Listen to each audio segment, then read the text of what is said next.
Okay, this is December 6th, and we're going to take a look at a real quick look at some of the books that I picked up today. Is Paper Girl, 18, group of young girls who are delivering papers. One day, come upon a group of time-traveling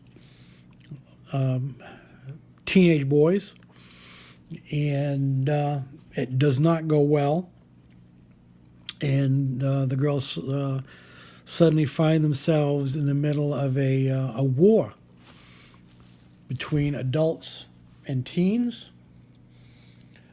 It's really unsure of what exactly is going on and who the good guys might be. Brian K. Vaughan is a really good writer, and I highly recommend the series. Certainly deserving of all the awards that it's received, and not exactly all ages, since there's death and smoking and profanity, but I think older teens, oh, Princess, thank you very much. Older teens will enjoy the series.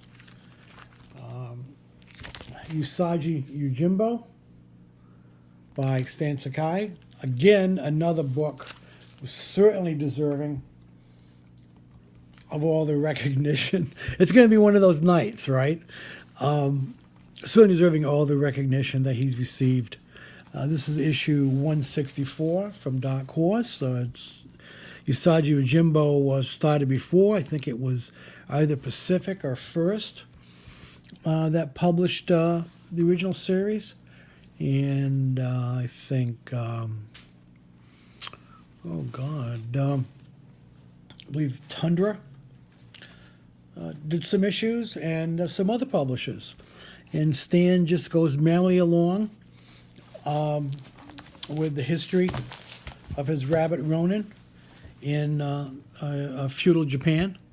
A lot of his material is actually based on Japanese mythology and history. So check it out. Jetsons, number 2. As much as I dislike the sort of reboot of the Flintstones into more realistic, I really enjoy the Jetsons so far. It's only the second issue.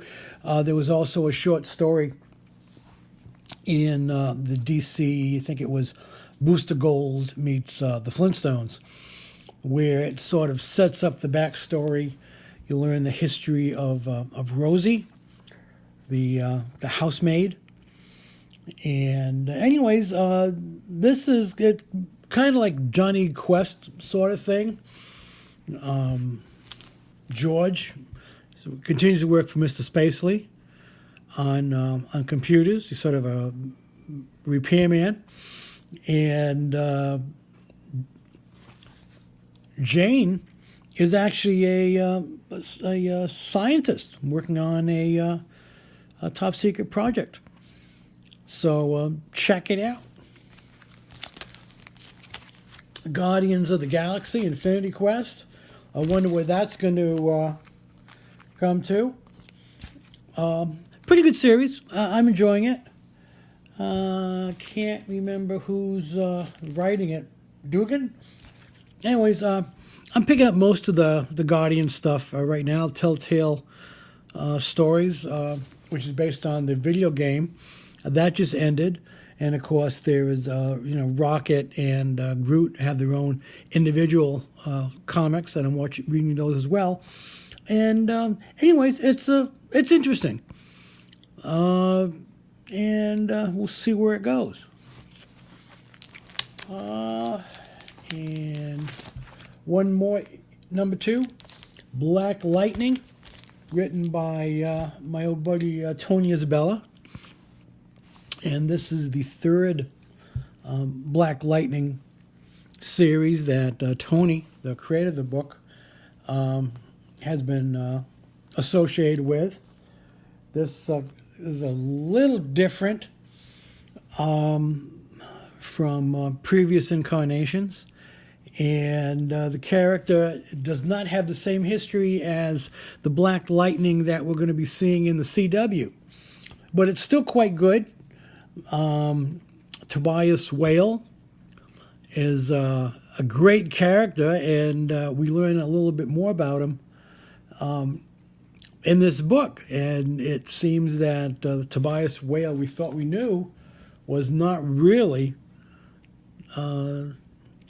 Tobias after all. But one of his family. Two new books I really don't know anything about, so you know as much as I do. A book called The Consultant. This is by Jason Sturr, who I'm not familiar with Pencils and Inks by Daniel Main, who I'm also not familiar with. Characters look, typical superhero team. And when I learn more, I'll let you know. And finally, like it or not, and I haven't started reading it yet, The Mighty Crusaders. Those people my age remember The Mighty Crusaders with Flyman, Fly Girl, the Black Hood, the Shield, Comet, and way too many characters to keep track of. In fact, there's a classic book called Too Many Superheroes. And this is, I guess, this is the first issue of a new series. I'm going to guess there's a new Shield and a new Comet. There's a Fly Girl. And I'm going to guess that this is the new Jaguar. As with The Consultant, once I learn more about what's going on, I'll let you know. So anyways, thanks for bearing with me. And I hope to get back to some reviews and some comics in the next few days. So take care and peace out.